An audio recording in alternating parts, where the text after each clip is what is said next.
Assalamualaikum warahmatullahi wabarakatuh.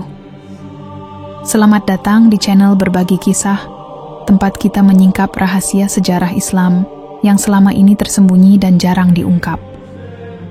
Pada video kali ini, kita akan membahas sebuah kisah yang penuh misteri dan kontroversi, sebuah fitnah yang telah hidup selama berabad-abad, yaitu ketika Nabi Muhammad hampir menyembah berhala, misteri ayat Gharanik yang dipelintir. Bersama kami, Anda akan membuka lembar demi lembar fakta sejarah, menelusuri jejak riwayat syahih, dan mengungkap kebenaran di balik salah satu fitnah terbesar yang menimpa Nabi Muhammad Shallallahu Alaihi Wasallam. Persiapkan diri Anda untuk perjalanan investigatif yang menggugah rasa ingin tahu dan menegangkan, karena kali ini kita akan menyingkap rahasia yang selama ini disembunyikan dari umat Islam. Bismillah, mari kita mulai ceritanya.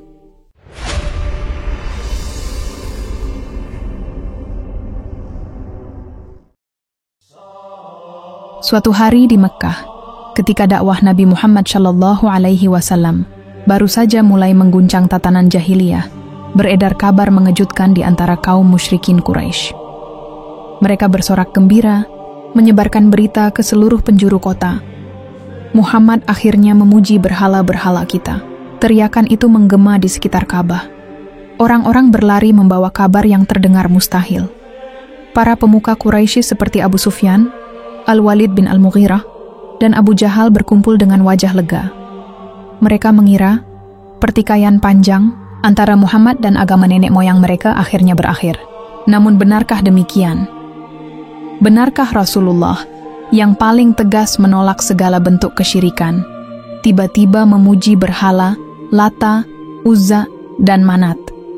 Inilah yang kemudian dikenal dalam sejarah oleh para orientalis barat dan kaum zindik sebagai kisah Gharanik, atau yang mereka sebut sebagai satanic verses, ayat setan.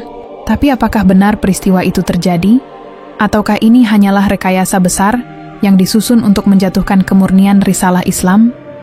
Untuk memahami misteri ini, kita harus kembali ke tahun-tahun awal kenabian. Saat itu Rasulullah baru saja menerima wahyu-wahyu dari Allah Subhanahu wa Ta'ala. Kaum Quraisy merasa terguncang. Ayat-ayat Al-Quran yang dibacakan Nabi di hadapan mereka menghancurkan seluruh dasar kepercayaan mereka terhadap berhala. Mereka menuduh Nabi sebagai penyihir, pendusta, bahkan gila. Mereka mencoba berbagai cara untuk menghentikan dakwah Islam, mulai dari cemoohan, intimidasi, hingga siksaan terhadap para sahabat. Namun, ada satu hal yang paling mereka harapkan. Andai saja Muhammad mau sedikit saja berkompromi. Mereka berkata, "Wahai Muhammad, sembahlah Tuhan-Tuhan kami selama 1 tahun, dan kami akan menyembah Tuhanmu selama 1 tahun pula." Tawaran itu terdengar diplomatis, tapi hakikatnya itulah bentuk kompromi akidah yang mustahil diterima oleh seorang Rasul. Dan disinilah wahyu turun, tegas, tanpa celah kompromi. Katakanlah, "Wahai orang-orang kafir, aku tidak akan menyembah apa yang kamu sembah, dan kamu bukan penyembah apa yang aku sembah." Quran Surat Al-Kafirun ayat 1-3. Ayat itu memutus segala negosiasi. Tidak ada titik temu antara tauhid dan syirik. Namun tak lama kemudian, muncul riwayat yang aneh. Sebagian sejarawan awal menuliskan bahwa ketika Rasulullah Shallallahu Alaihi Wasallam sedang membaca surat An-Najm di hadapan kaum Quraisy, beliau sampai pada ayat, "Apakah kalian memperhatikan Lata dan Uzza dan Manat yang ketiga, yang paling terakhir?" Quran Surat An-Najm ayat 19-20. Lalu kata mereka, muncul 2 kalimat setelahnya, yang diduga bukan berasal dari Allah, melainkan bisikan setan, berbunyi, "Itulah Gharanik yang mulia, yang syafaatnya diharapkan." Begitu Nabi membaca kalimat itu, kaum Quraisy bersorak, bersujud, dan berkata, "Muhammad akhirnya memuji Tuhan-Tuhan kita." Seketika kabar itu menyebar. Para sahabat yang berada di luar Mekkah mendengarnya dengan gembira, karena mengira Quraisy akhirnya beriman. Sebagian Muslim yang telah hijrah ke Habasyah pun mendengar kabar itu dan pulang, mengira permusuhan telah berakhir. Namun, benarkah Rasulullah benar-benar mengucapkan kata-kata itu? Mari kita telusuri bukti-buktinya. Riwayat yang menyebutkan kisah ini banyak ditemukan dalam kitab-kitab sejarah klasik, seperti Sirah Ibn Ishaq, Tafsir At-Tabari, dan beberapa karya sejarah awal. Tapi para ulama ahli hadis meneliti sanadnya dengan sangat hati-hati dan hasilnya mencengangkan. Semua riwayat tentang ayat Gharanik ternyata lemah, bahkan sebagian palsu. Tidak ada satupun sanad yang syahih sampai kepada Rasulullah Shallallahu Alaihi Wasallam. Imam Al-Bukhari dan Muslim, dua imam hadis paling ketat dalam kriteria kesahihan, tidak pernah mencantumkan kisah ini dalam kitab mereka. Imam Al-Baghawi, Imam Al-Qadhi Iyad, dan Al-Hafiz Ibnu Katsir menegaskan bahwa tidak ada riwayat yang valid tentang Nabi membaca pujian terhadap berhala. Ibnu Katsir dalam tafsir Al-Quran Al-Azim menyebutkan, ini adalah kisah yang sangat mungkar. Tidak ada sanad yang bisa dijadikan pegangan dan bertentangan dengan sifat maksum para nabi. Imam An-Nawawi bahkan menegaskan bahwa siapapun yang meyakini Nabi pernah memuji berhala, berarti dia telah mengingkari kemaksuman beliau dan keluar dari batas iman. Dengan kata lain, kisah Gharanik bukanlah fakta sejarah, tapi fitnah sejarah. Namun pertanyaannya, jika kisah ini lemah, mengapa banyak orientalis barat dan kaum liberal modern terus mengangkatnya? Disinilah sisi gelapnya mulai tampak. Sejak abad ke-19, sejarawan barat seperti William Muir, Montgomery Watt, dan bahkan Salman Rushdie dalam novelnya yang berjudul The Satanic Verses, menggunakan kisah ini untuk menyerang fondasi akidah Islam. Mereka berusaha menggiring opini dunia bahwa Nabi Muhammad bukanlah manusia maksum, bahwa beliau bisa tergoda oleh bisikan setan. Namun, mereka sengaja menutup mata terhadap fakta bahwa Al-Quran sendiri membantah konsep semacam itu. Dalam Quran Surat Al-Hajj ayat 52, Allah berfirman, "Dan kami tidak mengutus sebelum engkau seorang Rasul atau Nabi pun, melainkan apabila ia membaca, setan akan berusaha memasukkan sesuatu ke dalam bacaannya. Tetapi Allah menghapus apa yang dimasukkan setan itu, lalu Allah meneguhkan ayat-ayatnya, dan Allah Maha Mengetahui lagi Maha Bijaksana." Ayat ini bukan pengakuan bahwa Rasulullah pernah terpengaruh oleh setan, melainkan penegasan bahwa Allah selalu melindungi wahyu dari setiap upaya penyusupan setan. Dengan kata lain, setiap gangguan yang mungkin terjadi, baik dalam bentuk bisikan, fitnah, atau tuduhan palsu, akan dihapus dan diluruskan oleh Allah sendiri. Menariknya, kisah Gharanik tidak hanya digunakan oleh musuh Islam dari luar.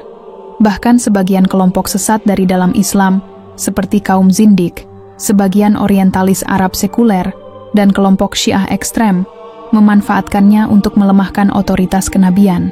Mereka mengatakan, jika Nabi pernah keliru mengucapkan ayat setan, berarti Al-Quran pun bisa tercampur. Pernyataan ini tentu berbahaya, karena berpotensi menghancurkan seluruh dasar keyakinan umat Islam terhadap kemurnian wahyu. Namun para ulama Ahlus Sunnah menjawabnya dengan tegas. Allah berfirman dalam Quran Surat Al-Hijr ayat 9, "Sesungguhnya kamilah yang menurunkan Al-Quran, dan sesungguhnya kami benar-benar menjaganya." Ayat ini menjadi tameng paling kuat yang membungkam seluruh fitnah tentang pemalsuan wahyu. Jika kita melihat secara rasional, kisah Gharanik juga tidak masuk akal dari sisi sejarah. Pertama, kaum musyrikin Quraisy sejak awal menolak keras seluruh isi Al-Quran. Setiap kali Rasulullah membacakan ayat yang menyinggung berhala mereka marah dan memusuhi beliau. Bagaimana mungkin tiba-tiba mereka sujud karena Nabi memuji berhala? Padahal seluruh isi surat An-Najm jelas berisi kecaman terhadap kemusyrikan. Di akhir surat itu Allah menegaskan, "Maka bersujudlah kepada Allah dan sembahlah Dia." Quran Surat An-Najm ayat 62. Ayat penutup ini jelas menunjukkan bahwa sujud dilakukan untuk Allah, bukan untuk berhala. Itulah sebabnya para sahabat yang mendengar bacaan itu juga ikut sujud, bukan karena Nabi memuji berhala, tetapi karena ayat terakhir memerintahkan sujud kepada Allah. Namun kaum Quraisy yang hanya mendengar sepintas lalu menyangka Nabi sedang berkompromi dengan mereka. Kesalahpahaman itu kemudian berkembang menjadi fitnah besar, yang di masa kemudian ditulis ulang oleh para sejarawan non-Muslim dengan bumbu dan tafsir yang menyesatkan. Lebih dari sekadar fitnah, kisah ini juga membuka tabir tentang perang informasi dalam sejarah Islam awal. Bayangkan, pada masa ketika Al-Quran baru turun sebagian kecil saja, dan umat Islam masih minoritas, muncul desas-desus yang merusak reputasi Nabi. Propaganda semacam ini bukan hal baru. Dalam banyak kesempatan, kaum Quraisy kerap menggunakan strategi serupa, memelintir ucapan Nabi untuk menimbulkan keraguan. Contohnya ketika Nabi membacakan ayat tentang para malaikat, mereka menuduh beliau sedang berbicara tentang berhala-berhala perempuan. Ketika beliau membaca ayat tentang hari kebangkitan, mereka berkata, "Apakah kami akan dibangkitkan setelah menjadi tulang belulang?" Mereka tidak mencari kebenaran, mereka hanya mencari alasan untuk menolak. Dan dalam konteks itu, kisah Garanik muncul sebagai senjata propaganda. Namun satu hal menarik adalah bagaimana kisah ini akhirnya menjadi alat uji keimanan bagi umat Islam di masa setelahnya. Ketika kabar palsu itu sampai ke kaum muslimin yang telah hijrah ke Habasyah, sebagian dari mereka benar-benar kembali ke Mekah. Mereka mengira Quraisy telah berdamai dan beriman. Tapi begitu tiba, mereka mendapati kenyataan pahit. Fitnah itu bohong belaka. Kisah ini menjadi pelajaran besar bahwa tidak semua kabar yang terdengar tentang Rasulullah adalah benar. Bahkan jika ia datang dari sumber yang mengaku dekat dengan sejarah Islam awal, para ulama tafsir Ahlus Sunnah kemudian menjelaskan bahwa kata Garanik sendiri berarti burung-burung putih yang tinggi terbang. Dalam mitologi Arab jahiliyah, istilah itu kadang digunakan untuk menggambarkan makhluk-makhluk suci yang dianggap dekat dengan dewa. Dengan kata lain, kalimat tilka al-Gharanik al-ula, itulah Gharanik yang mulia, adalah bentuk syair jahiliyah, bukan bahasa Al-Quran. Tidak mungkin Rasulullah, yang paling fasih dalam bahasa Al-Quran, tiba-tiba memasukkan syair jahiliyah di tengah-tengah wahyu. Jika kita telaah lebih jauh, kisah Garanik juga memperlihatkan bagaimana Allah menjaga kemurnian wahyu dengan cara yang luar biasa. Setiap kali muncul tuduhan, setiap kali ada fitnah, Allah turunkan ayat untuk meluruskan.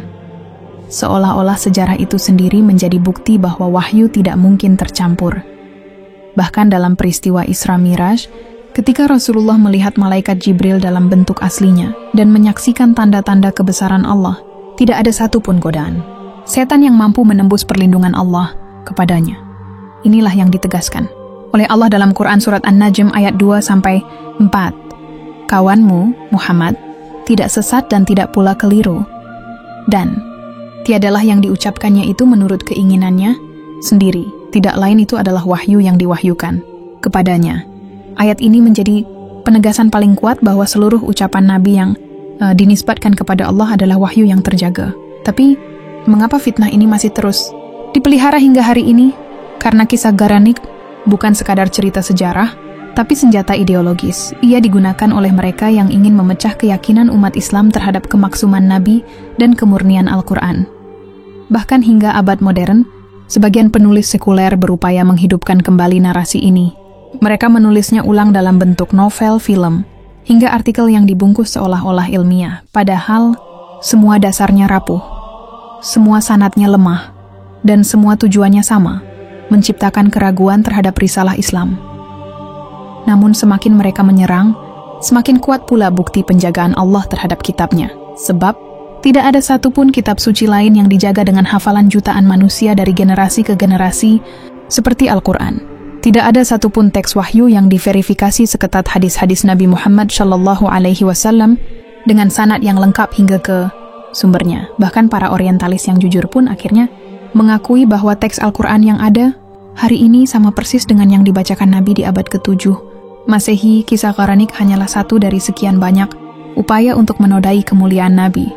Namun setiap kali dusta disebarkan, kebenaran justru semakin terang. Dan di balik semua ini, tersimpan hikmah besar, bahwa keimanan sejati akan diuji bukan dengan keajaiban, tapi dengan fitnah yang tampak masuk akal. Mereka yang imannya kuat akan berkata, tidak mungkin Nabi Muhammad yang hidupnya penuh kesucian, yang menolak segala bentuk syirik bahkan diancam mati, tiba-tiba memuji berhala. Mereka yang lemah akan tergoda dengan logika sejarah yang disusun oleh musuh-musuh Islam. Dan begitulah sejak dulu, fitnah berputar, tapi tauhid tetap tegak. Hingga hari ini, misteri kisah Garanik menjadi pelajaran penting bagi para peneliti Islam.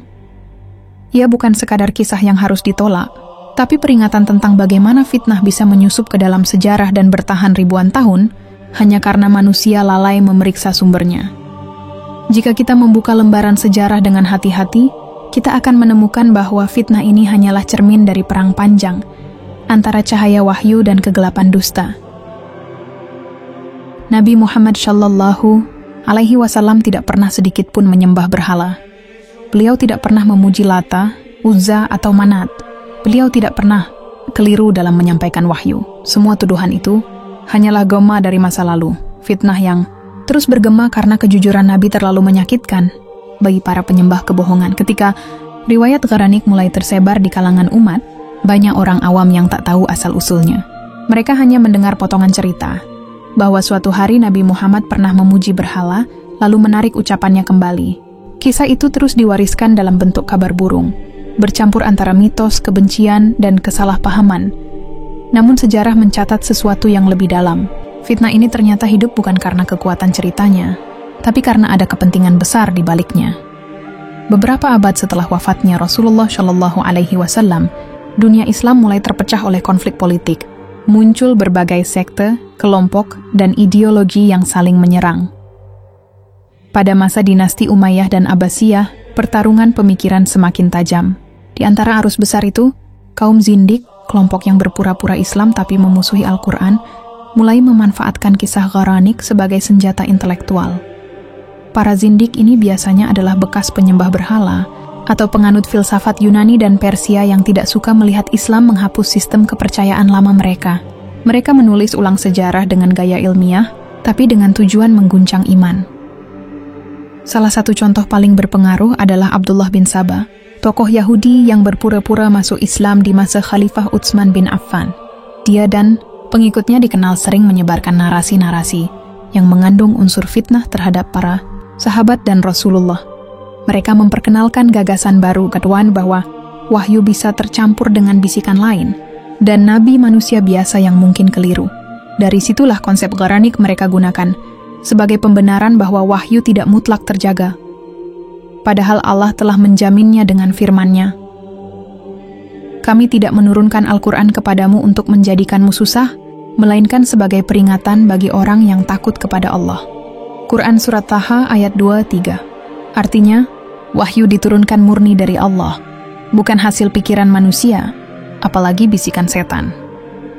Fitnah Gharanik pun kembali hidup di masa-masa awal munculnya kelompok Mu'tazilah yang mencoba menafsirkan wahyu dengan logika filsafat Yunani. Sebagian tokoh mereka mulai mengutip kisah itu untuk mendukung pandangan bahwa Nabi bisa salah ucap secara insani sebelum dikoreksi oleh Allah. Tak tentu saja, ulama Ahlus Sunnah menolak keras. Mereka menegaskan, Rasulullah memang manusia, tetapi dalam menyampaikan wahyu, beliau ma'asum, terjaga dari kesalahan dan pengaruh setan. Ibnu Hajar al-Asqalani menulis dalam Fathul Bari, tidak ada satupun dalil yang sahih bahwa Nabi pernah keliru dalam menyampaikan wahyu.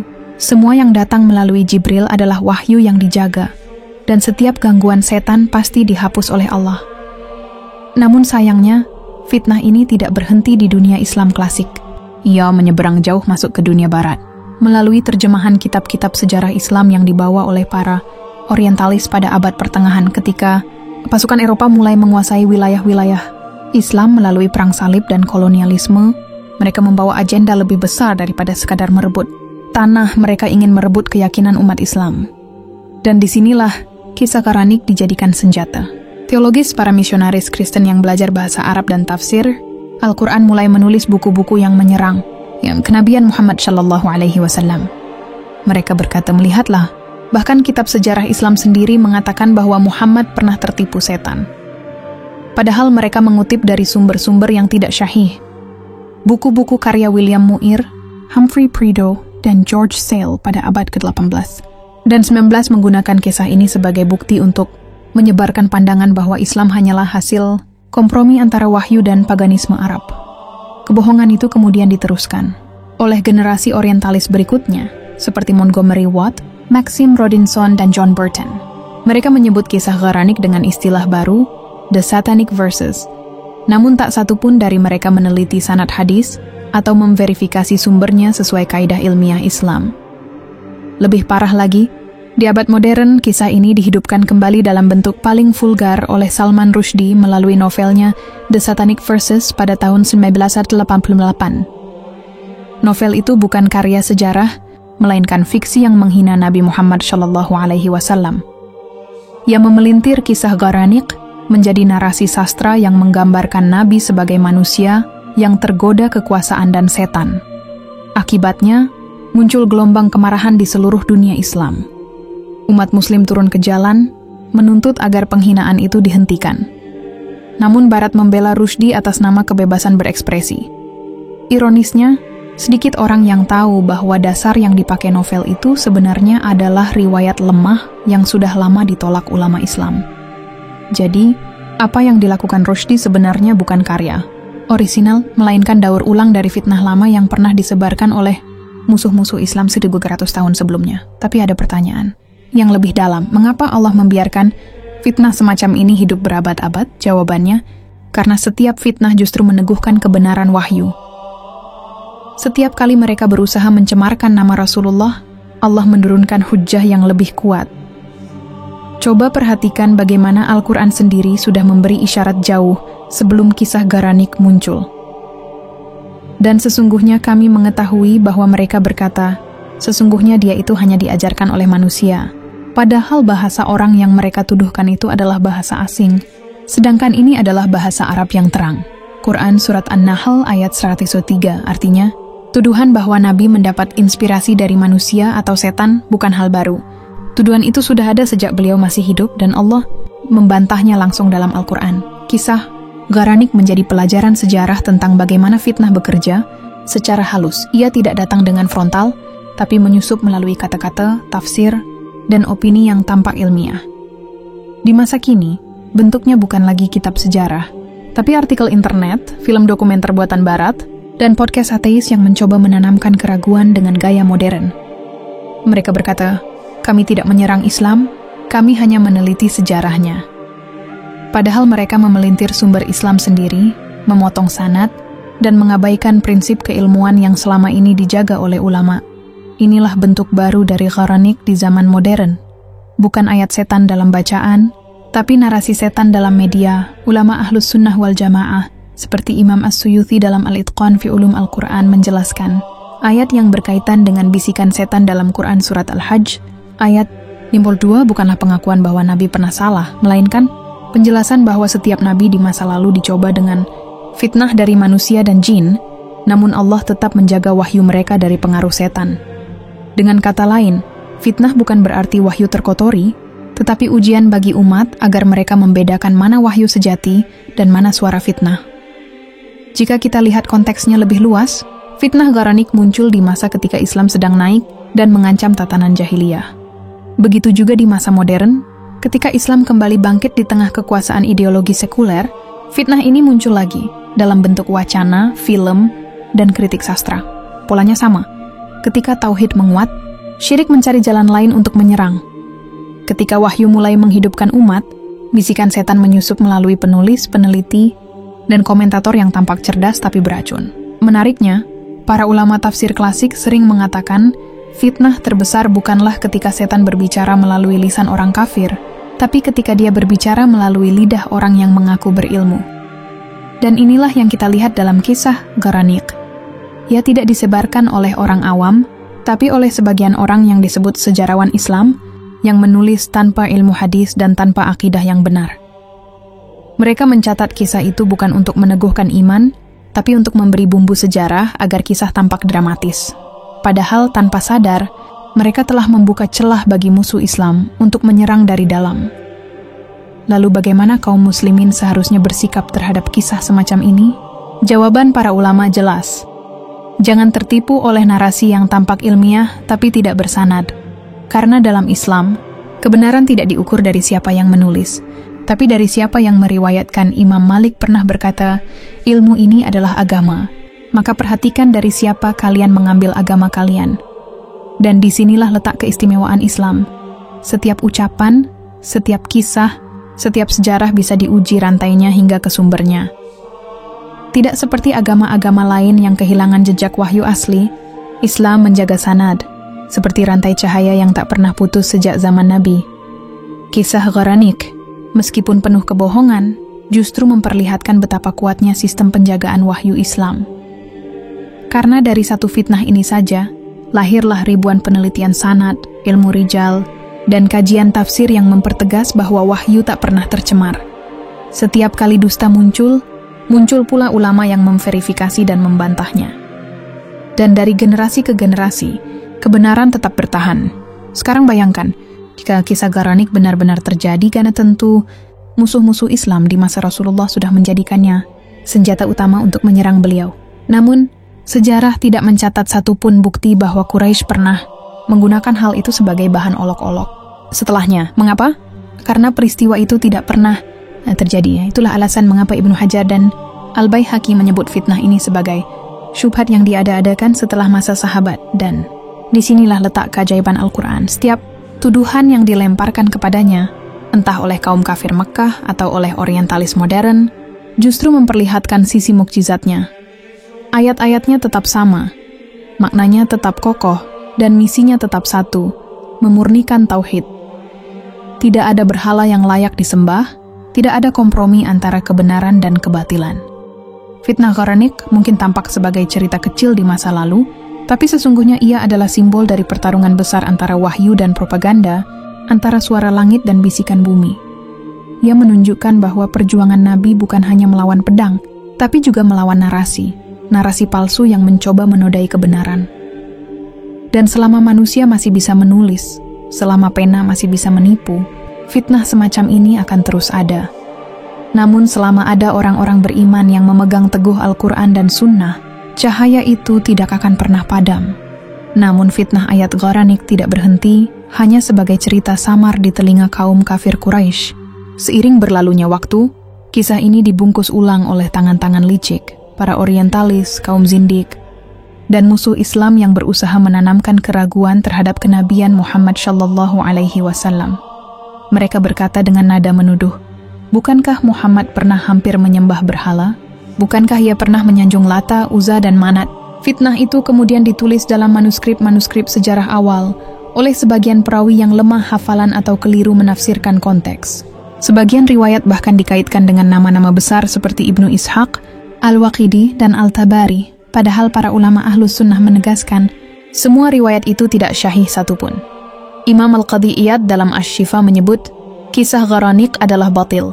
Tidak ada satupun sanad yang bersih dan muttasil kepada Rasulullah Shallallahu Alaihi Wasallam. Semua jalurnya terputus, cacat, dan lemah. Sementara Imam An-Nawawi menegaskan bahwa kisah itu bertentangan dengan Asy-Syahih Al-Mutawatir yang menegaskan Nabi terjaga dari kesalahan dalam menyampaikan wahyu. Ibnu Katsir dalam Tafsir Al-Quran Al-Azhim menambahkan, kisah ini diada-adakan oleh orang-orang zindik. Seandainya benar, tentu tidak akan tersembunyi dari para sahabat yang meriwayatkan setiap detil turunnya wahyu. Lalu dari mana sebenarnya asal kisah aneh ini? Para peneliti klasik menemukan jejaknya pada riwayat yang dibawa oleh seorang bernama Muhammad bin Ka'b Al-Qurazi yang mengambil dari Zaid bin Aslam dari Abdullah bin Abdurrahman bin Abi Sasha yang sanadnya terputus. Artinya tidak ada jalur yang sampai kepada Nabi Shallallahu Alaihi Wasallam. Selain itu, terdapat pula versi yang bersumber dari jalur Al-Waqidi, seorang perawi yang telah disepakati oleh para ahli hadis sebagai pendusta dan lemah. Namun yang mencengangkan adalah cara cerita itu berkembang. Riwayat lemah itu dipelintir oleh musuh-musuh Islam di kemudian hari, di tangan para orientalis barat seperti William Muir, Montgomery Watt, dan Solomon Reinach. Kisah Gharanik dijadikan bukti bahwa Muhammad konon pernah tergoda untuk menyenangkan kaum Quraisy. Tapi mari kita lihat bagaimana fakta sebenarnya menurut sumber-sumber Islam yang sahih. Konteks surah An-Najm turun pada masa awal dakwah Mekkah, ketika Nabi Shallallahu Alaihi Wasallam menghadapi tekanan luar biasa. Kaum Quraisy menolak wahyu, mengejek risalah tauhid, dan memutus semua hubungan dengan kaum muslimin. Dalam suasana itu, Rasulullah membaca surah An-Najm di hadapan kaum musyrikin di sekitar Ka'bah. Ketika beliau membaca ayat-ayat yang menegaskan kebesaran Allah dan menyebut nama Lata, Uzza, dan Manat, kaum Quraisy terdiam. Mereka mengira, karena nama-nama berhala itu disebut, berarti Muhammad mengakui kedudukannya. Padahal konteks ayat justru adalah bantahan. Mari kita dengarkan kembali firman Allah dalam surah An-Najm ayat 19 hingga 23. Maka apakah patut kamu, wahai orang-orang musyrik, menganggap Lata dan Uzza Dan manat yang ketiga, yang paling terkemudian, sebagai Tuhan. Apakah untuk kamu anak-anak lelaki dan untuknya anak-anak perempuan? Itu pembagian yang tidak adil. Itu tidak lain hanyalah nama-nama yang kamu dan bapak-bapakmu ada-adakan. Allah tidak menurunkan keterangan untuk itu. Ayat ini adalah kecaman keras terhadap kepercayaan mereka, bukan pujian. Tapi kaum Quraisy, dalam kebingungan dan keinginan untuk membenarkan diri, segera menyebarkan isu bahwa Muhammad telah menyanjung Tuhan-Tuhan mereka. Dari sinilah benih fitnah Garanik muncul.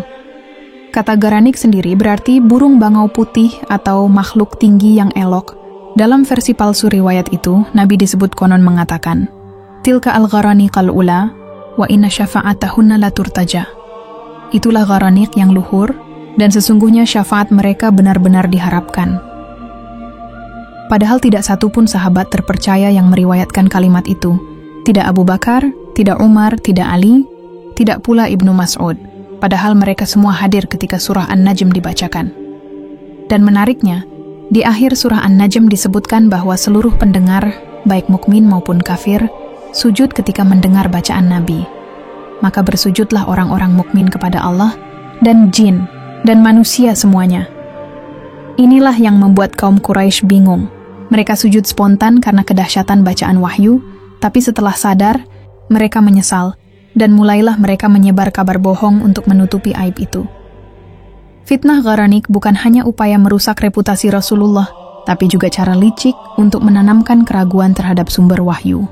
Jika orang percaya bahwa Nabi bisa terpengaruh setan, maka seluruh pondasi keimanan bisa runtuh. Inilah yang diisyaratkan oleh Allah dalam surah Al-Hajj ayat 52. Dan kami tidak mengutus sebelum engkau seorang rasul atau nabi, melainkan apabila ia membaca wahyu. Setan berusaha mengacaukan bacaan itu. Namun Allah menghapus apa yang dilemparkan setan, dan Allah menetapkan ayat-ayatnya. Dan Allah Maha mengetahui lagi Maha bijaksana. Ayat ini sering disalahartikan, padahal para mufassir seperti Al-Qurtubi, Ats-Tsabari, dan Ibnu Katsir menjelaskan.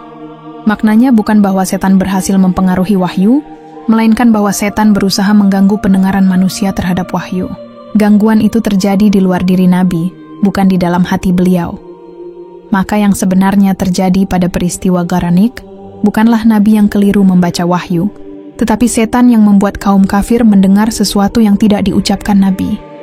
Sebagian ulama seperti Ibnul Arabi dan Fakhruddin Ar-Razi menjelaskan, setan menyusupkan suara di antara keramaian, sehingga mereka yang tidak fokus mendengar, mengira Rasulullah memuji berhala mereka. Dengan kata lain, inilah bentuk tipu daya setan, bukan kelemahan kenabian. Namun bagaimana mungkin fitnah sebesar ini bisa bertahan hingga berabad-abad kemudian?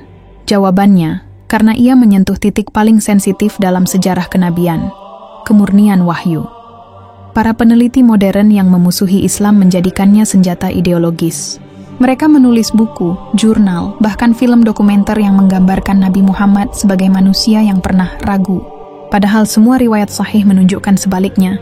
Rasulullah Shallallahu Alaihi Wasallam adalah manusia yang dijaga Allah dari kesalahan dalam menyampaikan wahyu. Dalam Sahih Muslim disebutkan sabda beliau, "Tidaklah aku membaca satu ayat pun, kecuali Allah meneguhkannya dalam hatiku." Dan Allah sendiri menegaskan dalam surah Al-Jin ayat 26-28. Allah mengetahui yang gaib, maka dia tidak memperlihatkan kepada siapapun tentang yang gaib itu, kecuali kepada Rasul yang diridainya. Maka sesungguhnya dia mengadakan penjaga, malaikat, di muka dan di belakangnya, agar dia mengetahui bahwa para Rasul itu sungguh telah menyampaikan risalah Tuhan mereka. Artinya, tidak mungkin wahyu tercampur dengan bisikan setan. Fakta-fakta ini membuat para ulama Ahlus Sunnah menolak keras kisah Gharanik. Mereka menyebutnya Israiliyat yang disusupkan untuk melemahkan keyakinan umat Islam. Bahkan Ibnu Hajar Al-Asqalani, ulama besar ahli hadis, menyatakan bahwa seluruh jalur riwayat Gharanik adalah mudhtharib, artinya penuh kontradiksi dan tidak bisa diterima secara ilmiah. Lebih menarik lagi, kisah ini tidak muncul di masa para sahabat atau tabi'in awal. Tidak ada satupun dari generasi pertama Islam yang menyebutnya. Ia baru muncul beberapa dekade kemudian di masa para penulis sejarah seperti Ibnu Ishaq, yang menulis berdasarkan riwayat terbuka tanpa seleksi ketat seperti ahli hadis. Inilah sebabnya sebagian orang awam salah paham, mengira setiap yang tercatat dalam sirah Ibnu Ishaq pasti benar, Padahal metode beliau berbeda dengan muhadditsun yang meneliti sanad dengan teliti. Namun ketika kita menelusuri lebih jauh, ada fakta yang jarang diketahui. Fitnah Gharanik ini ternyata bukan hanya muncul di kalangan musyrik Arab, tetapi juga disebarkan oleh kaum Yahudi Madinah di masa kemudian. Mereka menggunakannya untuk membingungkan kaum Ansyar yang baru masuk Islam. Salah seorang tabi'in, Said bin Jubair, pernah berkata, ketika turun ayat Al-Hajj 52, orang-orang Yahudi berkata, "Lihatlah Tuhan Muhammad mengakui bahwa setan bisa memengaruhinya." Maka Allah turunkan ayat berikutnya untuk membantah mereka. Ayat yang dimaksud adalah Al-Hajj ayat 53, agar Allah menjadikan apa yang dilemparkan setan itu sebagai ujian bagi orang-orang yang di dalam hatinya ada penyakit. Artinya, justru ayat itu turun untuk membongkar fitnah, bukan mengakuinya. Misteri ini menunjukkan satu hal penting, bahwa Islam sejak awal sudah menjadi medan perang informasi antara kebenaran dan kebohongan. Setan tidak bisa mengubah wahyu, maka dia berusaha mengubah cara manusia memahami wahyu. Ia menanamkan keraguan, membalikan makna, dan memanfaatkan manusia untuk menyebarkan fitnah. Dan kisah ayat Gharanik adalah salah satu contohnya yang paling licik dalam sejarah kenabian. Namun, jika kita amati, justru dari fitnah ini semakin tampak kemuliaan Rasulullah. Sebab Allah menurunkan ayat-ayat yang mempertegas penjagaan wahyu. Bahkan, kisah ini menjadi pembuktian bahwa setiap kali setan berusaha mengacaukan risalah, Allah segera menurunkan ayat untuk menegaskan kebenaran. Inilah salah satu bentuk ismah, penjagaan Allah terhadap nabinya. Sebagaimana Allah firmankan dalam surah Al-Maidah ayat 67. Hai Rasul, sampaikanlah apa yang diturunkan kepadamu dari Tuhanmu, dan jika kamu tidak melakukannya, maka kamu tidak menyampaikan risalahnya. Allah menjagamu dari gangguan manusia. Perhatikan kata terakhir, Allah menjagamu. Itu janji mutlak. Tidak ada ruang bagi setan untuk mencampuri wahyu. Namun fitnah ayat Gharanik masih hidup hingga kini, karena ia dijadikan dalih oleh para musuh Islam untuk meruntuhkan konsep kenabian. Mereka berkata, kalau Muhammad bisa keliru sesaat saja, berarti Al-Quran pun bisa salah. Dan disinilah bahaya besarnya. Para ulama menjelaskan, menerima kisah Gharanik berarti menggugurkan seluruh pondasi wahyu. Sebab, kalau Nabi bisa keliru dalam menyampaikan satu ayat, bagaimana kita bisa yakin dengan ayat lainnya? Karena itu, ijma ulama sepakat menolak kisah ini sebagai dusta. Yang menarik, sebagian peneliti modern menemukan bahwa istilah Gharanik sendiri tidak dikenal luas di Jazirah Arab. Artinya, kemungkinan besar istilah itu diimpor dari luar tradisi Arab, bisa jadi dari Persia atau kaum musyrik lain. Ini menguatkan dugaan bahwa fitnah itu memang rekayasa eksternal yang disusupkan untuk menyerang Islam dari dalam literatur sejarahnya sendiri. Namun, kisah ini mengajarkan kepada kita bahwa sejarah Islam memang diserang bukan dengan pedang, melainkan dengan pena. Mereka tidak bisa menghancurkan Al-Quran, maka mereka berusaha mengaburkan kisah di sekelilingnya. Dan disinilah kita melihat kebesaran Allah. Setiap fitnah terhadap Nabi justru berakhir dengan menguatkan bukti kenabiannya. Karena setelah turunnya ayat-ayat bantahan itu, justru semakin banyak orang Quraisy yang beriman. Mereka melihat betapa tegas Al-Quran menolak kompromi dengan kesyirikan, dan peristiwa sujud massal saat pembacaan surah An-Najm menjadi saksi sejarah bahwa tidak ada yang lebih mengguncang hati manusia selain kalamullah yang murni. Fitnah Gharanik akhirnya terkubur oleh kebenaran, tapi jejaknya masih bisa kita baca di manuskrip-manuskrip orientalis, di buku-buku sejarah versi musuh Islam, dan di situs-situs yang berusaha menghidupkan kembali narasi lama bahwa Muhammad konon hampir tergelincir. Namun mereka lupa satu hal, Allah tidak pernah membiarkan nabinya tergelincir. Sebab, seperti firman-Nya dalam surah Al-Isra ayat 74-75, dan sungguh, sekiranya kami tidak memperteguh hatimu, niscaya engkau hampir condong sedikit kepada mereka.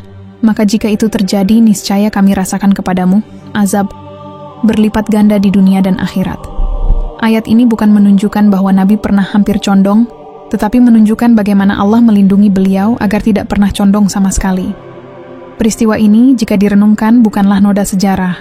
Ia adalah bukti nyata bagaimana Allah menjaga risalahnya dengan cara yang menakjubkan, dengan membongkar fitnah yang bahkan belum sempat hidup lama.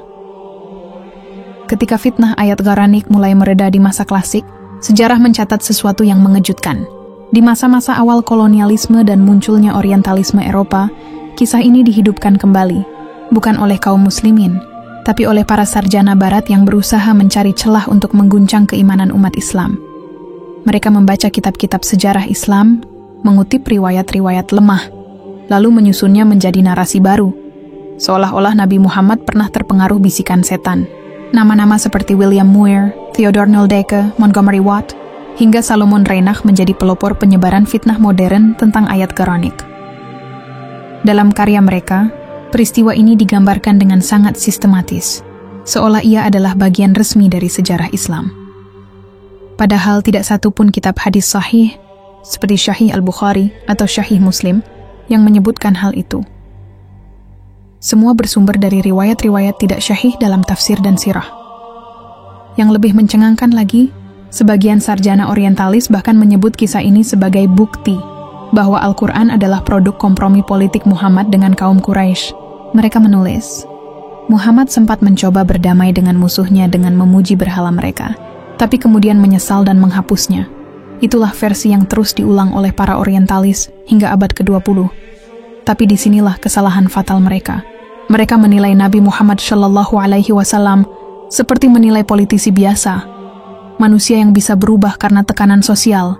Mereka lupa bahwa risalah Islam bukanlah hasil pemikiran manusia, melainkan wahyu ilahi yang dijaga oleh Allah sendiri.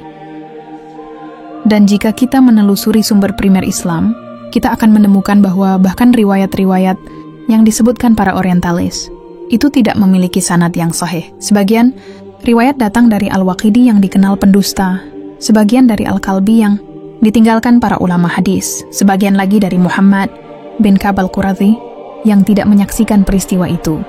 Imam Ibnu Hajar Al-Asqalani menulis dalam Fathul Bari, semua jalur kisah Quranik lemah, tidak ada satu pun yang dapat dijadikan hujah. Bahkan sebagian besar berasal dari perawi yang tertuduh berdusta. Dan Ibnu Katsir menambahkan dalam Al-Bidayah wan Nihayah, riwayat ini tidak ada dasarnya dan bertentangan dengan Nash Al-Quran yang menegaskan penjagaan terhadap Rasulullah dari bisikan setan.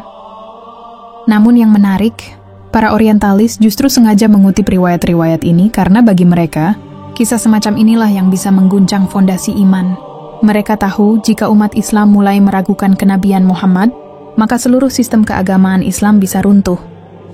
Inilah pola serangan intelektual yang sangat halus. Serangan ini bukan lagi dengan pedang, tapi dengan pena dan teori sejarah. Di universitas-universitas Eropa, kisah Quranik diajarkan dalam mata kuliah sejarah agama sebagai contoh kompromi teologis. Sementara di dunia Islam, sebagian kalangan liberal dan skeptis ikut-ikutan menirunya, mengutip orientalis tanpa pernah memeriksa sanad. Padahal dalam tradisi Islam, satu hadis saja tidak diterima tanpa sanad yang bersih, apalagi kisah sebesar ini. Dan disinilah letak keindahan manhaj Ahlus Sunnah wal Jamaah. Mereka tidak menolak sejarah, tapi mereka memilah mana yang bersumber dari orang terpercaya dan mana yang tidak. Mereka tidak menolak riwayat, tapi mereka menimbangnya dengan neraca ilmu hadis. Imam Az-Zahabi dalam Mizanul I'tidal berkata, jika engkau mendengar kisah yang mencela Nabi, maka berhentilah dan periksalah sanadnya, sebab setan tidak berhenti mengarang kisah untuk menodai kenabian. Dan benar saja, ketika para ulama memeriksa setiap jalur kisah Quranik, semuanya bermasalah. Tidak ada satu pun yang sampai kepada Nabi. Tidak ada satu pun yang diriwayatkan oleh sahabat terpercaya. Bahkan sebagian jalurnya bersumber dari kaum zindik, yaitu orang-orang munafik yang berpura-pura masuk Islam untuk merusak dari dalam. Di sisi lain, Al-Quran sendiri sudah lebih dulu menutup celah fitnah ini. Allah berfirman dalam surah Fussilat ayat 42, tidak datang kepadanya kebatilan, baik dari depan maupun dari belakang, yang diturunkan dari Tuhan yang maha bijaksana, lagi maha terpuji. Ayat ini adalah benteng yang kokoh. Tidak mungkin ada kata-kata batil yang masuk ke dalam Al-Quran. Bahkan, jika setan berusaha mendekat, Allah langsung menurunkannya. Disinilah para mufasir seperti Fakhruddin Ar-Razi melihat keajaiban tersendiri. Ia menulis, fitnah Quranik bukanlah kelemahan Rasulullah, melainkan ujian bagi manusia. Karena orang yang hatinya bersih akan segera memahami bahwa tidak mungkin wahyu Tuhan bisa tercemar. Dan memang, sejarah menunjukkan bahwa setelah fitnah itu, justru semakin banyak orang Quraisy yang masuk Islam. Mengapa? Karena mereka menyaksikan sendiri bahwa Muhammad tidak mau kompromi dengan kesyirikan. beliau tetap menolak berhala, meskipun semua tekanan diarahkan kepadanya. Para sejarawan Muslim modern kemudian meneliti bahwa akar kisah Garanik sejatinya muncul dari kesalahan. Interpretasi penulis sejarah awal terhadap momen sujud bersama di Mekkah. Ketika kaum Quraisy melihat Nabi dan para sahabat sujud, mereka ikut sujud karena terpesona oleh keindahan bacaan Al-Quran. Setelah sadar bahwa mereka sujud bersama Muhammad, mereka malu dan segera mencari alasan untuk menutupi rasa kalah. Maka mereka menciptakan narasi bahwa Muhammad telah memuji berhala mereka. Dengan kata lain, fitnah Garanik adalah cara kaum kafir menutupi kekalahan spiritual mereka. Namun di tangan para orientalis modern, cerita ini diputar menjadi seolah-olah kelemahan kenabian. Inilah bagaimana sejarah dipelintir. Di abad ke-20, kisah ini dihidupkan lagi oleh kalangan sastrawan liberal di dunia muslim. Salah satunya adalah novel kontroversial The Satanic Verses karya Salman Rushdie. Buku ini menyalin mentah-mentah fitnah ayat Garanik versi orientalis, memelintirnya menjadi kisah fiksi yang menghina Nabi Muhammad SAW. Buku itu dilarang di banyak negara muslim, namun menjadi bestseller di barat karena dianggap berani mengkritik agama. Padahal, bagi umat Islam, ini bukan sekadar penghinaan, tapi penistaan terhadap kebenaran wahyu. Dan sekali lagi sejarah berulang. Fitnah lama yang mati, dihidupkan lagi dengan wajah baru. Menariknya, fitnah itu muncul setiap kali Islam bangkit. Di masa Nabi, fitnah itu datang dari Quraisy. Di masa kolonial, datang dari orientalis. Di masa modern, datang dari kaum sekuler dan liberal. Namun pola serangannya sama, mengguncang keyakinan bahwa wahyu itu murni. Akan tetapi, setiap kali fitnah muncul, Allah selalu menurunkan pembelaannya. Sebagaimana Allah berfirman dalam surah Al-Hijr ayat 9. Sesungguhnya kami yang menurunkan Al-Quran, dan sesungguhnya kami yang menjaganya. Ini bukan janji biasa. Ini deklarasi penjagaan langsung dari Allah. Bahkan hingga hari ini, tidak ada satu huruf pun dari Al-Quran yang berubah, sementara ratusan ribu manuskrip Alkitab memiliki perbedaan teks di antara satu dengan lainnya. Inilah bukti nyata bahwa fitnah Garanik tidak pernah berhasil. Namun, mari kita jujur, mengapa Allah membiarkan kisah semacam ini muncul? Para ulama mengatakan, karena Allah ingin membedakan antara orang yang beriman dengan yang ragu. Karena siapa yang hatinya bersih akan segera memahami bahwa mustahil seorang nabi yang dijaga Allah tergoda menyembah berhala, dan inilah yang dimaksud dalam Al-Hajj ayat 53. Agar Allah menjadikan apa yang dilemparkan setan itu sebagai ujian bagi orang-orang yang di dalam hatinya ada penyakit, dan agar orang-orang yang beriman bertambah imannya. Ayat ini adalah kunci, bahwa fitnah bukan untuk menjatuhkan Nabi, tapi untuk menyingkap isi hati manusia. Kini, mari kita lihat lebih dalam dari sisi sejarah Islam sendiri. Jika benar Nabi pernah memuji berhala, maka peristiwa itu akan menjadi aib besar bagi kaum musyrik. Mereka dan akan menjadikannya senjata propaganda. Tapi faktanya, tidak ada satupun riwayat sahih dari pihak Quraisy setelah itu yang menuduh Nabi pernah memuji berhala mereka. Justru, yang ada adalah kebencian mereka terhadap beliau karena keteguhannya menolak berhala. Artinya, fitnah ini lahir bukan dari saksi sejarah, tapi dari karangan orang-orang yang hidup jauh setelah peristiwa itu. Bahkan ketika Ibnu Ishaq menulis kisah Garanik, ia hanya menulisnya dengan redaksi. Telah sampai kepadaku bahwa Rasulullah pernah membaca, lalu dikatakan, tanpa menyebut sanad dan tanpa menyatakan kebenaran kisah itu. Dalam disiplin hadis, itu disebut riwayah mursal tanpa sanad, dan otomatis tidak bisa diterima. Inilah yang sering dilupakan banyak pembaca modern. Mereka membaca teks sejarah tanpa memahami disiplin sanad yang menjadi tameng Islam dari pemalsuan. Dan disinilah letak keajaiban Islam. Setiap fitnah yang datang, justru menyingkapkan keindahan sistem keilmuan Islam. Tidak ada agama di dunia yang menjaga riwayat nabinya seketat Islam. Setiap perawi diperiksa akhlaknya, hafalannya, dan catatan hidupnya. Maka ketika fitnah Garanik diuji dengan metode ini, ia langsung gugur. Namun, ada dimensi lain yang lebih halus. Kisah ini tidak hanya menyerang Rasulullah, tapi juga menguji keyakinan umat Islam terhadap kekuatan wahyu itu sendiri. Apakah umat Islam akan percaya bahwa setan bisa menembus benteng wahyu, atau tetap yakin bahwa Al-Quran dijaga oleh Allah? Dalam konteks itulah, para ulama melihat fitnah ini sebagai bagian dari sunnatullah dalam perjalanan risalah, bahwa setiap kebenaran akan selalu diserang oleh kebohongan agar manusia diuji. Imam Ibnul Qayyim mengatakan dalam Zadul Ma'ad, setiap kali Allah mengutus Rasul, setan akan menimbulkan fitnah untuk menyesatkan manusia. Tapi fitnah itu justru menjadi sebab bertambah kuatnya hujjah dan cahaya risalah. Dan benar, dari peristiwa ini umat Islam belajar untuk lebih berhati-hati terhadap sumber sejarah. Mereka belajar untuk tidak menelan mentah-mentah setiap kisah, bahkan jika itu tampak meyakinkan. Mereka belajar bahwa fitnah terbesar terhadap Islam sering datang bukan dari luar, tapi dari tangan-tangan yang berpura-pura menulis sejarah Islam sendiri. Kini, lebih dari 1400 tahun setelah Rasulullah membacakan surah An-Najm itu, fitnah Gharanik masih dibicarakan. Tapi bedanya, kini ia bukan lagi kisah yang mengguncang iman, melainkan bukti betapa teguhnya Allah menjaga kalamnya dari penyelewengan. Dan jika kita membuka lembar demi lembar manuskrip lama itu hari ini, kita tidak sedang menemukan bukti kelemahan Nabi, tapi justru menyaksikan bagaimana setiap dusta akhirnya dibongkar oleh kebenaran. Fitnah Gharanik telah menjadi cermin sejarah. Siapa yang menilai Rasulullah dengan hati bersih akan melihat cahaya, dan siapa yang melihat dengan kebencian hanya akan melihat bayangan yang ia ciptakan sendiri. Namun fitnah ayat Gharanik tidak berhenti di situ. Setelah Rasulullah Shallallahu Alaihi Wasallam hijrah ke Madinah, kisah palsu itu kembali dihidupkan. Kali ini oleh kaum Yahudi dan orang-orang munafik yang ingin mengguncang keimanan umat Islam yang baru tumbuh. Mereka menyebarkan desas-desus bahwa Nabi Muhammad pernah memuji berhala, lalu menghapus ayatnya seolah-olah karena menyesal. Inilah inti dari fitnah Gharanik versi musuh Islam. Menuduh Nabi sebagai manusia yang bisa keliru dalam menyampaikan wahyu, bahkan bisa tergoda oleh bujuk rayu setan. Padahal, Al-Quran sendiri dengan tegas menolak kemungkinan itu. Allah berfirman dalam surah Al-Haqqah ayat 44-47.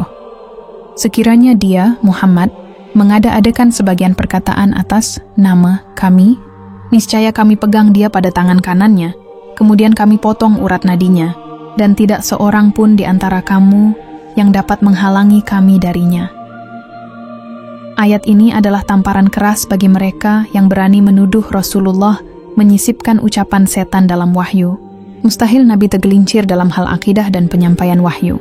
Wahyu datang melalui Jibril, dijaga oleh Allah, dan disampaikan dengan lafaz dan makna yang ditetapkan olehnya.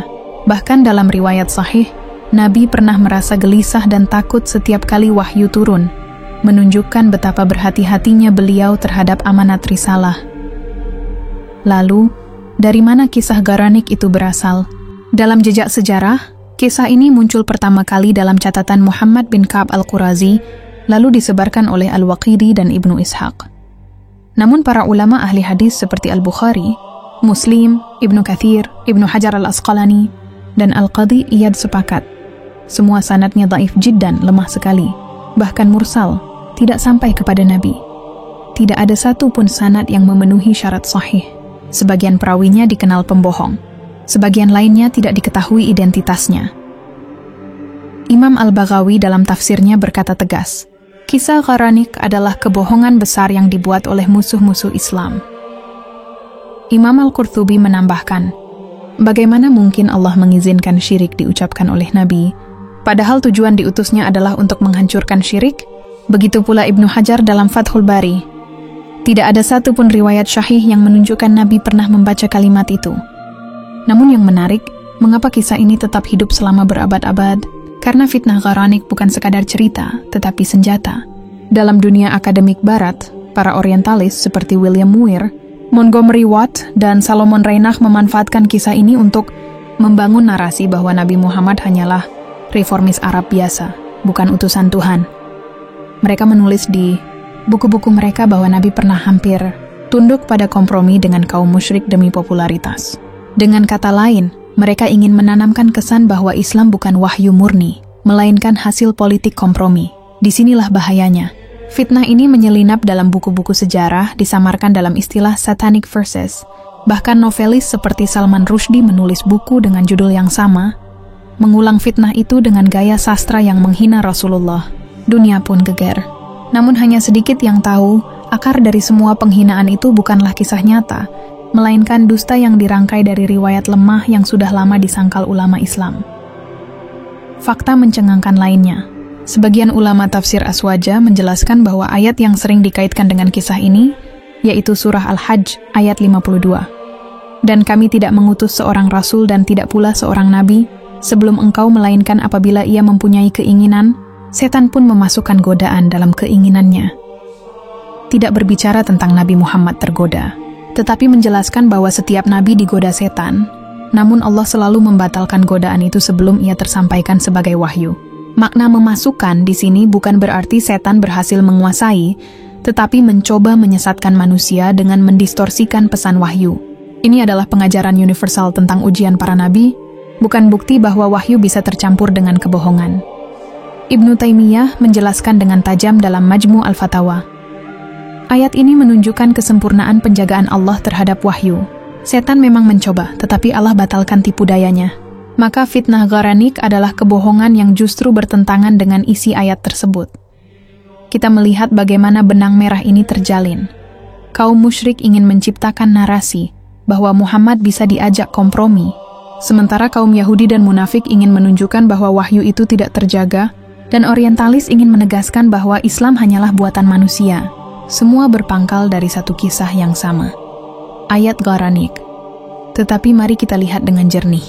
Jika benar Nabi pernah memuji berhala, mengapa para sahabat tidak meriwayatkannya? Mengapa tidak ada satupun dari para hufaz Quran yang menyalin ayat itu?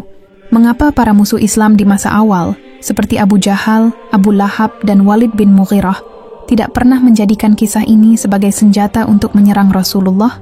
Justru mereka terus mencela beliau dengan tuduhan berbeda.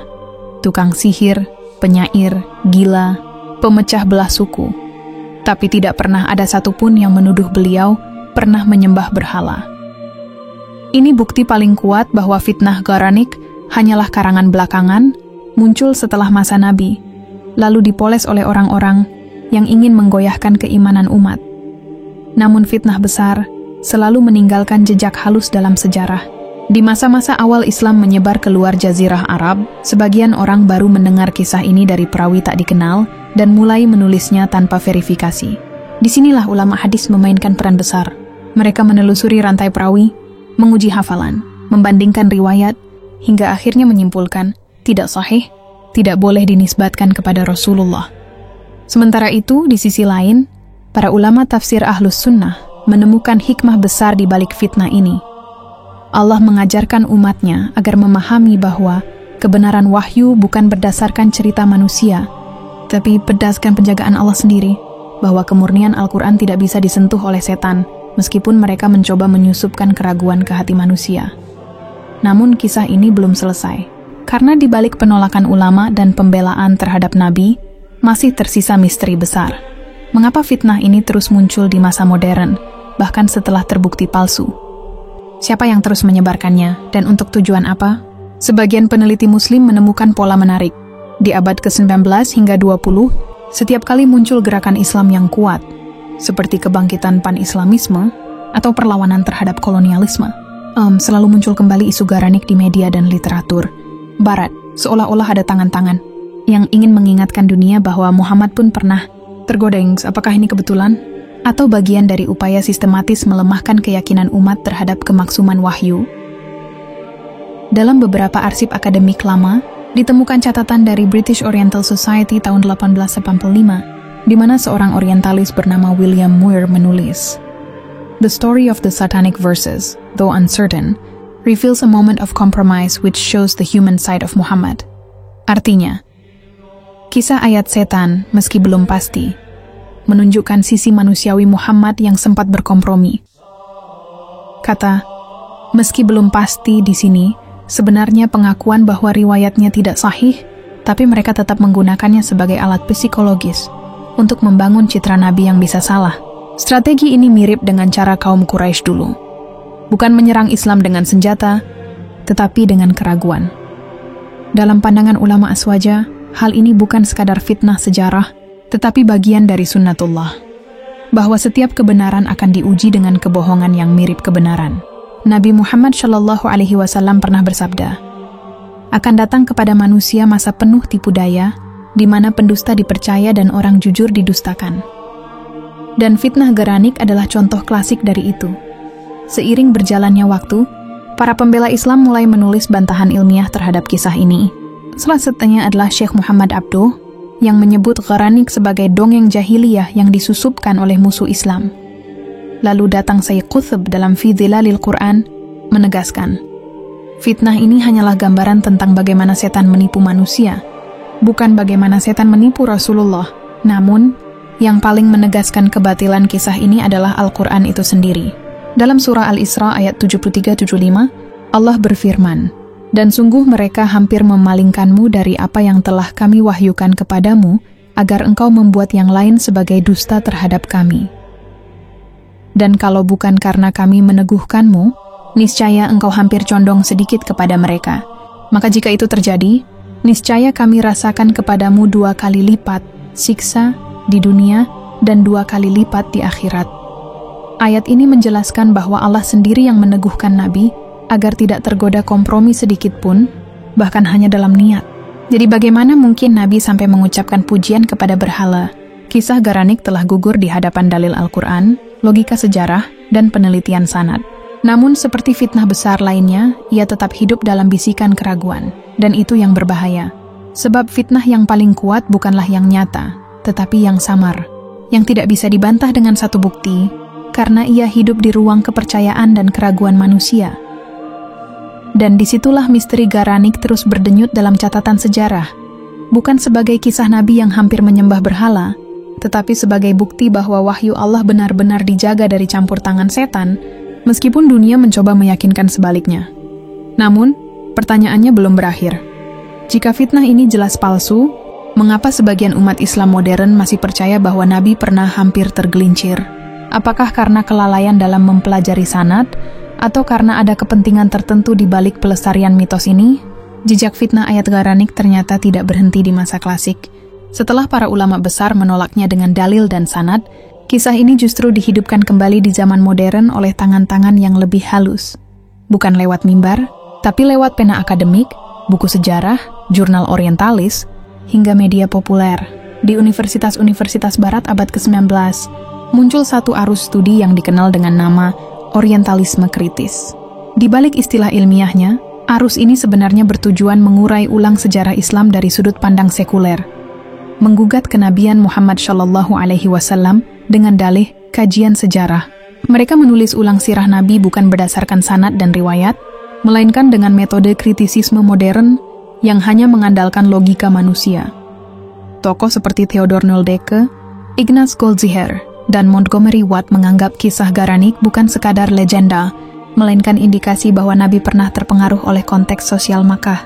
Menurut mereka, ayat yang konon memuji berhala adalah cermin kompromi Muhammad terhadap tekanan kaum Quraisy. Tentu saja ini bukan kajian yang jujur, melainkan interpretasi yang dibangun di atas riwayat palsu yang sudah lama ditolak ulama Islam. Namun, disinilah kecanggihan propaganda itu bekerja. Mereka tahu, jika riwayat ini dibantah dengan sanad, orang awam tidak akan mengerti. Maka mereka mengubah medan pertempuran dari sanad hadis menjadi analisis sejarah, lalu menyelipkan kata-kata mungkin, ada kemungkinan, atau menurut beberapa sumber kuno. Kalimat-kalimat kabur itu menipu pembaca awam yang tidak pernah mempelajari ilmu hadis. Lebih parah lagi, pada tahun 1988, dunia diguncang oleh munculnya novel The Satanic Verses karya Salman Rushdie. Dalam novel itu, kisah Gharanik dipelintir sedemikian rupa menjadi cerita satir penuh penghinaan terhadap Nabi dan Islam. Rushdie menulis bahwa Nabi terinspirasi oleh setan, bukan wahyu, dan Al-Quran hanyalah hasil kompromi politik. Dunia Islam pun meledak. Protes besar, kecaman, hingga fatwa hukuman mati muncul di berbagai negara muslim. Tapi yang luput disadari banyak orang, fitnah yang digunakan Rushdie bukan berasal dari khayalannya, melainkan dari riwayat lemah yang diciptakan berabad-abad lalu oleh musuh Islam. Inilah ironi terbesar. Fitnah yang pernah dikubur oleh para ulama, ternyata dihidupkan kembali oleh orang-orang yang mengaku intelektual modern. Mereka menggali debu lama, meniupnya dengan nama kebebasan akademik, lalu menjadikannya peluru untuk menyerang keimanan umat. Padahal, Al-Quran sendiri telah memberi jaminan yang tidak bisa dibantah oleh siapapun. Sesungguhnya kamilah yang menurunkan Al-Quran, dan sesungguhnya kami pula yang menjaganya. Surah Al-Hijr ayat 9, ini bukan janji kosong. Sejak pertama kali wahyu turun, tidak ada satu huruf pun dari Al-Quran yang berubah. Setiap lafaz dijaga oleh para hufaz, setiap ayat disalin dalam mushaf, dan setiap sanad dipelihara dengan sistem ilmu yang tidak dimiliki agama manapun di dunia. Maka sangat mustahil setan berhasil menyusupkan kalimat syirik ke dalam wahyu, dan lebih mustahil lagi Allah membiarkannya diucapkan oleh lisan Nabi. Namun, mari kita telusuri lebih dalam motif di balik kebangkitan. Kembali kisah Garanik di era modern. Ada dua pola besar yang dapat ditemukan, pola akademik dan pola politik. Pertama, pola akademik. Disinilah para orientalis menyusupkan racun dalam balutan riset ilmiah. Mereka menggunakan pendekatan historical critical method untuk menilai hadis dan sirah. Dengan metode itu, yang menjadi dasar bukan lagi kejujuran perawi dan kekuatan sanad, tetapi penilaian subjektif terhadap kemungkinan historis. Jika kisah itu terlihat masuk akal secara sosiologis, maka dianggap benar, meskipun sanadnya rusak. Akibatnya, kisah Garanik justru dianggap lebih realistis, karena menunjukkan sisi manusiawi Nabi. Kedua, pola politik. Disinilah muncul kepentingan kolonial. Sejarawan seperti William Muir dan Sir Hamilton Gibb menulis sejarah Nabi untuk kepentingan kekuasaan Eropa atas dunia Islam. Mereka ingin menanamkan gagasan bahwa Islam dibangun oleh manusia biasa, bukan wahyu ilahi. Dengan cara itu, penjajahan bisa dibenarkan atas dasar bahwa bangsa-bangsa Muslim hanyalah pewaris ideologi lokal Arab, bukan pembawa risalah langit. Dan apa yang terjadi setelah itu? Narasi ini menyebar ke buku-buku pelajaran di Barat. Generasi muda Eropa tumbuh dengan gambaran bahwa Nabi Muhammad adalah reformis Arab yang pernah salah paham terhadap wahyu. Inilah keberhasilan mereka yang paling berbahaya. Mengubah sejarah Islam menjadi versi psikologis dan politis, bukan spiritual. Namun ada hal yang lebih mengejutkan. Di beberapa lembaga pendidikan Islam modern, terutama di universitas-universitas yang terlalu mengandalkan literatur barat, kisah Garanik mulai diajarkan kembali. Bukan sebagai kebenaran, tapi sebagai kajian akademik alternatif. Tanpa disadari, sebagian mahasiswa Muslim mulai memandang kisah itu sebagai bagian dari wacana intelektual. Mereka lupa bahwa di balik kata wacana tersembunyi racun yang sama yang dulu disebar kaum Quraisy, menanamkan keraguan terhadap kenabian Muhammad SAW. Namun Allah tidak membiarkan fitnah itu berjalan tanpa penentang. Para ulama dan peneliti Islam bangkit kembali di abad modern untuk membongkar kepalsuan akademik ini. Salah satunya adalah Syekh Muhammad Al-Ghazali, yang menulis dalam bukunya As-Sunnah An-Nabawiyah Baina Ahlil Fiqh wa Ahlil Hadits. Fitnah Garanik adalah contoh bagaimana kebodohan terhadap metodologi sanad melahirkan kekufuran dalam bentuk ilmiah, yang menegaskan bahwa siapapun yang memahami ilmu hadis akan tahu bahwa riwayat ini tidak mungkin sahih. Mustafa As-Sibai dalam karyanya As-Sunnah wa Makanatuha fi Tashri' al-Islami juga menulis, tidak ada dasar bagi kisah ini selain kebohongan yang disusupkan untuk melemahkan iman terhadap wahyu. Tidak ada satupun perawi thiqah yang meriwayatkannya, tidak pula ada dalam kitab sahih manapun. Sementara itu, Syekh Abdul Rahman Al-Muallimi menulis bantahan rinci terhadap seluruh sanad Garanik, menunjukkan bahwa setiap perawinya cacat. Ada yang majhul, ada yang matruk, bahkan ada yang dikenal pembohong. Dari sini kita melihat satu pola konsisten. Fitnah Garanik tidak bertahan karena kekuatannya, tetapi karena manusia berhenti memeriksa sanad dan mulai mempercayai kata-kata para orientalis. Namun, ada lapisan yang lebih gelap. Beberapa dokumen arsip kolonial Inggris menunjukkan bahwa pada masa pemerintahan India di bawah Inggris, para misionaris Kristen aktif menulis pamflet berbahasa Arab dan Urdu yang mengutip kisah Garanik. Pamflet itu disebarkan di pasar-pasar dan madrasah. Tujuannya jelas, menanamkan keraguan terhadap wahyu Al-Quran. Dengan melemahkan keyakinan umat Islam terhadap kesucian Al-Quran, misi kristenisasi menjadi lebih mudah dijalankan. Mereka tahu, untuk menjatuhkan pohon besar, cukup melemahkan akarnya, dan akar keimanan Islam adalah keyakinan bahwa Al-Quran adalah wahyu ilahi yang terjaga. Jika akar itu goyah, seluruh pohon akan tumbang dengan sendirinya. Maka tak heran jika sejak masa itu hingga kini, kisah Garanik terus dihidupkan. Bukan oleh orang yang ingin tahu sejarah, tapi oleh mereka yang ingin mengguncang keyakinan. Namun ada satu hal yang selalu luput dari perhitungan mereka. Kekuatan sejarah Islam bukan terletak pada mitos, tapi pada ilmu. Umat ini tidak menelan mentah-mentah cerita, tetapi menimbangnya dengan timbangan sanad dan matan. Setiap hadis ditelusuri, setiap perawi diperiksa, setiap teks diuji dengan Al-Quran. Inilah yang menjadikan Islam satu-satunya peradaban yang memiliki sistem verifikasi spiritual dan intelektual paling ketat dalam sejarah manusia. Karena itu, ketika fitnah Garanik muncul, ia gagal menembus benteng ilmu. Ia hanya hidup di kalangan mereka yang tidak mengenal sanad, kaum musyrik dulu, orientalis kemudian, dan kaum sekuler hari ini. Namun pertanyaannya kini menjadi lebih tajam. Jika fitnah Garanik sudah terbongkar, mengapa Allah membiarkan kisah ini muncul berulang kali dalam sejarah? Apakah semua ini sekadar ujian bagi umat, ataukah ada pesan tersembunyi di baliknya? Pesan yang mengingatkan kita tentang hakikat wahyu dan perjuangan menjaga kebenaran. Kita akan memasuki babak paling menarik dari misteri ini. Bagaimana Allah menunjukkan kekuasaannya justru melalui fitnah yang menimpa nabinya, fitnah yang tampak seperti kelemahan, namun justru menjadi bukti bahwa wahyunya tak tersentuh oleh setan sedikit pun. Sebuah fakta menakjubkan muncul ketika para ahli tafsir meneliti lebih dalam. Ayat yang kerap dijadikan pembenaran bagi kisah Garanik, surah Al-Hajj ayat 52. Ayat itu berbunyi, "Dan kami tidak mengutus sebelum engkau seorang rasul maupun seorang nabi. Melainkan apabila ia mempunyai keinginan, setan pun memasukkan godaan dalam keinginannya. Maka Allah menghapus apa yang dimasukkan oleh setan itu, lalu Allah menetapkan ayat-ayatnya. Dan Allah Maha mengetahui lagi, Maha bijaksana." Bagi para peneliti yang tergesa membaca, ayat ini tampak seperti pembenaran bahwa setan bisa menyusupkan sesuatu ke dalam hati para nabi. Tetapi ketika dibaca dengan kaidah tafsir Ahlus Sunnah wal Jamaah, justru sebaliknya. Ayat ini adalah bukti penjagaan Allah terhadap wahyu. Imam Al-Tabari menjelaskan, makna ayat ini bukan bahwa setan berhasil membuat para nabi keliru, tetapi bahwa setan selalu berusaha mempengaruhi mereka dengan bisikan. Namun sebelum bisikan itu sempat berubah menjadi tindakan atau ucapan, Allah langsung menghapusnya dan menetapkan kebenaran. Dengan kata lain, ayat ini menggambarkan proses penyucian wahyu, bukan pencemaran wahyu. Penafsiran serupa datang dari Imam Al-Qurtubi dan Ibnu Katsir. Keduanya sepakat bahwa memasukkan di sini tidak berarti menyusupkan ke dalam wahyu, melainkan mencoba mengganggu misi para nabi dengan fitnah dan godaan. Maka, jika ayat ini dihubungkan dengan kisah Garanik, konteksnya justru terbalik. Ayat itu bukan mendukung tetapi menolak kemungkinan bahwa wahyu pernah tercampur godaan setan. Menariknya, Ibnu Katsir menulis dalam tafsir Al-Quran Al-Azhim, barang siapa mengatakan bahwa Rasulullah Shallallahu Alaihi Wasallam pernah mengucapkan kata-kata tentang berhala, sebagaimana dalam kisah Garanik, maka sungguh ia telah berdusta atas nama Rasulullah.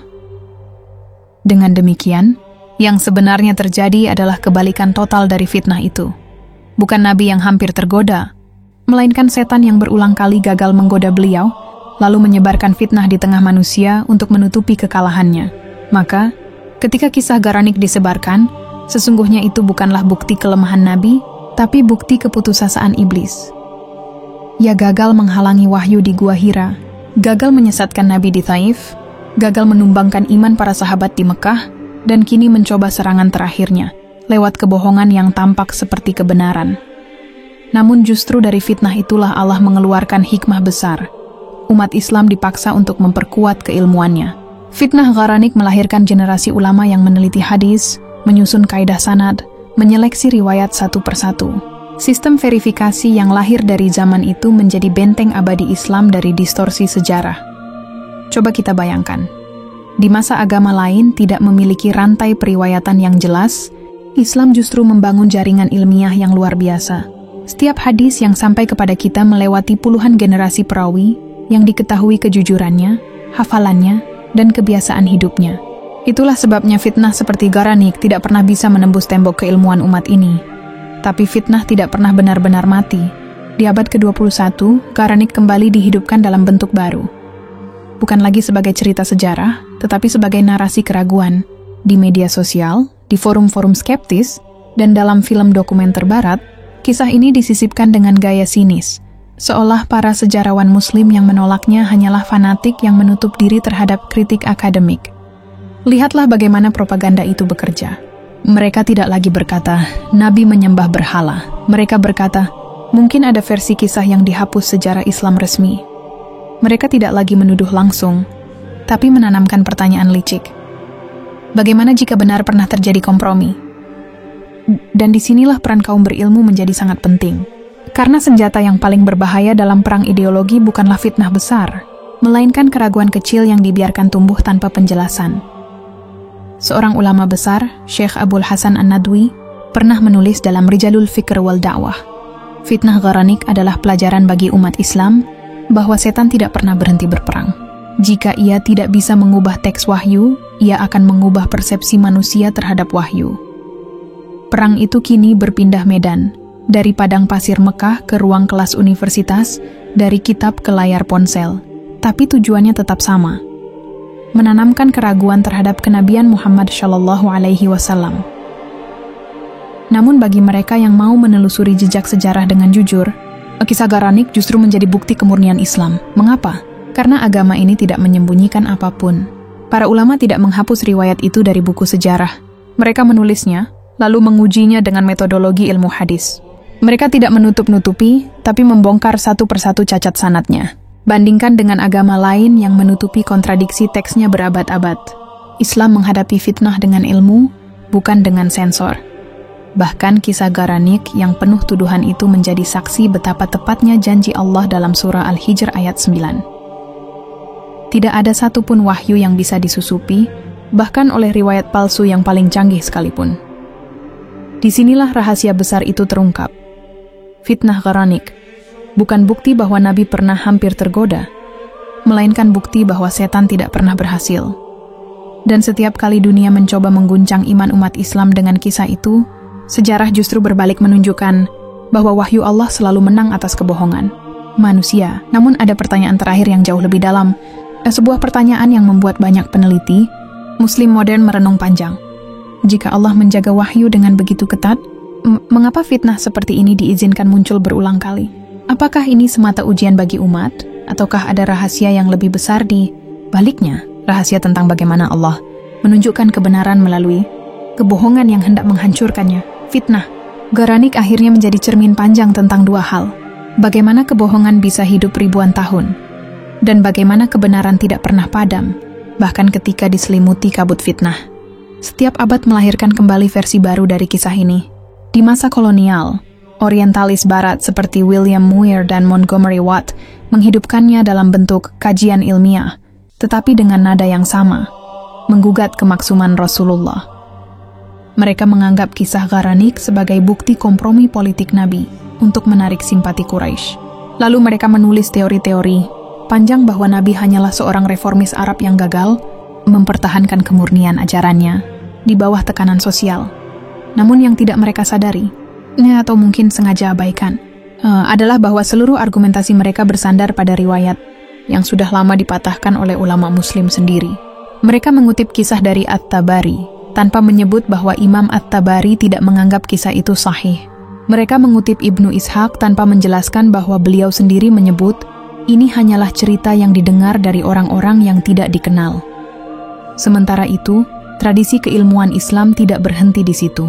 Para peneliti modern seperti Muhammad Nasruddin Al-Albani, Mustafa As-Sibai, hingga Muhammad Abu Syuhbah kembali mengkaji seluruh jalur sanad kisah ini, dan hasilnya seragam. Semua sanadnya cacat. Tidak ada satu pun yang bisa dipercaya. Beberapa perawi terbukti majhul, tidak dikenal. Sebagian lagi dituduh sebagai pendusta.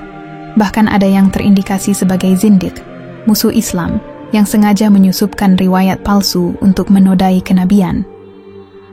Dengan kata lain, kisah Gharanik bukanlah catatan sejarah Islam, tapi operasi intelijen spiritual yang disebar untuk menguji benteng keimanan umat ini. Dan Allah membiarkan fitnah itu muncul, bukan karena wahyu bisa tercemar, tapi agar manusia bisa belajar membedakan antara cahaya dan bayangan. Seperti firman-Nya dalam surah Al-Furqan ayat 33. Dan tidaklah mereka datang kepadamu dengan suatu perumpamaan, melainkan kami datangkan kepadamu kebenaran dan penjelasan yang terbaik. Fitnah adalah ujian, dan di balik setiap ujian ada penyaringan. Dari kisah Gharanik, umat Islam belajar dua hal mendasar. Pertama, iman tanpa ilmu mudah goyah. Kedua, fitnah tidak akan mematikan kebenaran, justru menampakkan kemurniannya. Bayangkan, sebuah kebohongan yang lahir di abad pertama Hijriah masih dibicarakan hingga abad ke-21. Tetapi siapa yang lebih hidup hari ini? Bukan nama penyebar fitnah itu. Yang tetap bergema di seluruh penjuru bumi hanyalah nama Muhammad Rasulullah. 5 kali sehari, miliaran manusia bersaksi atas keesaan Allah dan kerasulannya, sementara nama para pembuat fitnah hilang ditelan waktu. Inilah paradoks terbesar dalam sejarah agama-agama dunia. Kisah Garanik yang ingin menjatuhkan Nabi, justru menjadi bukti bahwa tidak ada sejarah yang bisa menjatuhkan beliau. Bahkan kebohongan yang paling sistematis pun tidak mampu menghapus satu kebenaran sederhana, bahwa Nabi Muhammad adalah utusan Allah yang dijaga dari kesalahan, sebagaimana dijanjikan dalam wahyu. Allah lah yang mengutus Rasulnya dengan petunjuk dan agama yang benar, untuk dimenangkan atas segala agama, walaupun orang-orang musyrik membencinya. At-Taubah ayat 33. Fitnah Garanik adalah bukti nyata dari ayat ini. Ia adalah batu ujian, yang ketika dilemparkan ke air jernih, justru memperlihatkan betapa beningnya dasar sungai itu. Ia adalah ujian yang membuktikan bahwa wahyu bukan ciptaan manusia, sebab jika wahyu buatan manusia, maka fitnah seperti ini akan mudah merobohkannya. Tetapi justru sebaliknya, semakin banyak kebohongan diarahkan pada Islam, semakin jelas kesempurnaan Islam tampak. Pada akhirnya, sejarah menulis kesimpulannya sendiri. Setan pernah mencoba menipu manusia dengan menuduh Nabi tergelincir, tapi ia justru menyingkapkan kebenaran yang lebih besar, bahwa tidak ada kekuatan apapun yang dapat menodai wahyu Allah. Dan disitulah letak keagungan kisah ini. Bukan pada fitnahnya, tetapi pada bagaimana fitnah itu dipatahkan. Bukan pada kebohongan yang diucapkan, tetapi pada kebenaran yang tetap tegak walau dikepung oleh dusta. Maka jika suatu hari engkau mendengar lagi kisah Garanik diulang oleh mereka yang ingin menabur keraguan, jangan terburu-buru marah, tersenyumlah, sebab engkau sedang menyaksikan ulang sandiwara lama yang tak pernah berhasil. Sejarah telah membuktikan, setiap kali manusia berusaha memadamkan cahaya kenabian, Allah justru menjadikannya lebih terang. Semoga kisah ini menjadi pelajaran bagi kita semua, bahwa keimanan bukan hanya diwarisi, ia harus dijaga dengan ilmu dan keyakinan. Fitnah Garanik bukanlah noda dalam sejarah Islam, melainkan bukti bahwa Islam adalah satu-satunya agama yang mampu membersihkan dirinya dari kebohongan dengan disiplin ilmu yang Allah wariskan kepada ulama. Dan semoga kita semua menjadi bagian dari mereka yang memelihara cahaya itu di tengah dunia yang semakin gelap oleh keraguan.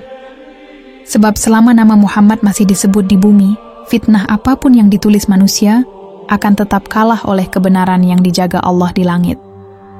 Sesungguhnya kamilah yang menurunkan Al-Quran, dan sesungguhnya kami benar-benar menjaganya.